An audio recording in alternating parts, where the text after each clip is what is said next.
Good morning दोस्तों। आज की कहानी है पॉसिबिलिटी तलाश करने में। यानी जब आप किसी काम को करने निकलते हैं तो आपने देखा होगा बहुत सारी बाधाएं आती हैं और उन बाधाओं को पार करने के लिए आप जो अलग अलग तरीके यूज करते हैं उसी को पॉसिबिलिटी कहते हैं। तो कहानी कुछ इस प्रकार है कि एक बहुत बड़ा राज्य था। उसके राजा बहुत क्रूर थे। जो भी उस राज्य में गलतियां करता था उसको तुरंत फांसी की सजा दी जाती थी। उसी राज्य में ही एक बार दो अनजान व्यक्ति घूमते पकड़े जाते हैं तो सारे सिपाही उन दो अनजान लोगों को राजा के सामने पेश करते हैं। राजा बिना कुछ सोचे उन दो लोगों को क्या करते हैं, फांसी की सजा सुना देते हैं। अब उन दो लोगों में पहला आदमी जो था वो बहुत परेशान हो जाता है कि अब मेरी मृत्यु निश्चित है, मुझे कोई बचा नहीं सकता है।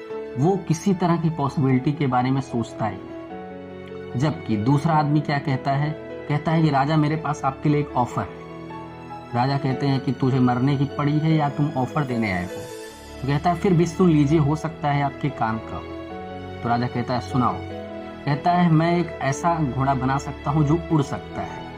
तो राजा कहता है मजाक मत करो, इसको ले जाओ फांसी पे डालो।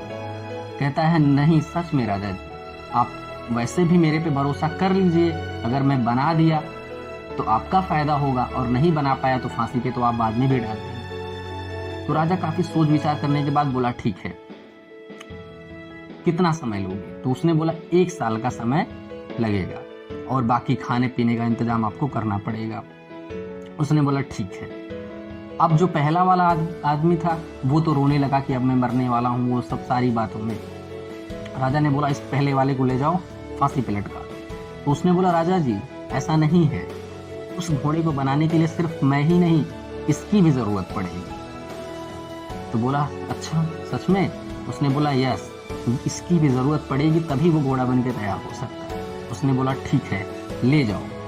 अब सोचिए, वो खुद भी बचा और उसको भी बचा लिया। अब पहला वाला उसके सामने आया और बोलने लगा कि अब कैसे ऐसा घोड़ा हम लोग बनाएंगे, तुम तो फालतू में ही परेशान हो गए, फालतू में परेशान करने लगी। अब एक नई मुसीबत क्या कम थी जो दूसरी तुम लाद दिए। तो पहले वाले ने बोला देखो हमें 1 साल का टाइम मिला है, राजा के दरबार में खाने का मौका मिला है, ठीक है, और ये इन 1 साल में क्या क्या हो सकता है मैं तुमको बताता हूँ।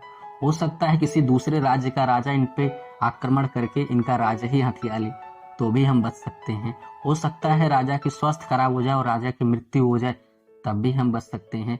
हो सकता है राजा कहीं किसी कारण से प्रसन्न हो जाए हम लोगों से किसी काम से, तब भी हम लोग बच सकते हैं। तो दोस्तों इस कहानी से बस शिक्षा ये मिलती है, जब आपकी जिंदगी एकदम खतर समाप्त होने की स्टेज में हो फिर भी अगर आप निर्णय लेते हैं और पॉसिबिलिटी की तलाश करते हैं तो आप सफल हो सकते हैं। हर बार की तरह कहानी सुनने के लिए इस बार भी आपका धन्यवाद।